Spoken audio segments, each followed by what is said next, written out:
সামাজিক যোগাযোগ মাধ্যম এক্সে গতকাল রাত থেকে একটি ছবি ভাসছে। ছবিটি পোস্ট করা হয়েছে উগান্ডা ক্রিকেট অ্যাসোসিয়েশনের এক্স হ্যান্ডেল থেকে।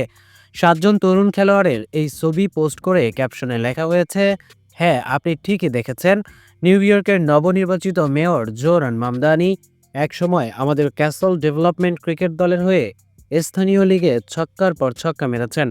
স্বাভাবিকভাবেই ক্রিকেট উগান্ডার এ পোস্ট নিয়ে হইচই পড়ে যাওয়ার কথা।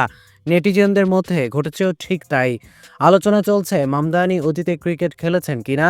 যুক্তরাষ্ট্রের সংবাদ মাধ্যম দ্য স্পোর্টিং নিউজ জানিয়েছে, উগান্ডায় বেড়ে ওঠার সময় স্থানীয় ডেভেলপমেন্ট ক্রিকেট লিগে খেলেছেন মামদানি। আফ্রিকার দেশটির ঘরোয়া প্রতিযোগিতায় ক্যাসল ডেভেলপমেন্ট ক্রিকেট দলের হয়ে খেলেছেন নিউ ইয়র্কের এই প্রথম নির্বাচিত মুসলিম মেয়র। মামদানির মা বাবা ভারতীয়।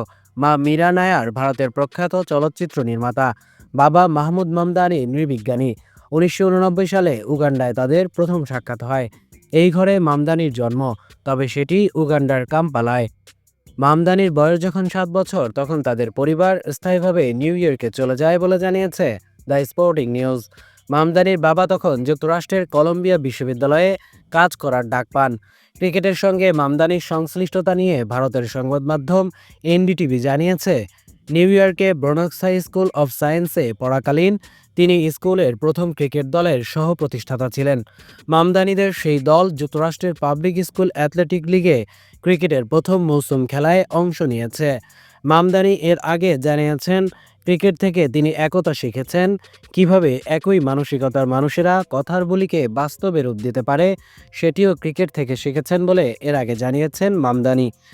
2024 সালের নিউ ইয়র্ক সিটি ম্যারাথনে অংশ নিয়ে সহনশীলতা ও সামষ্টিক চেতনার প্রতি নিজের অঙ্গীকারের প্রমাণ দিয়েছিলেন মামদানি। তিনি ফুটবলেরও ভক্ত।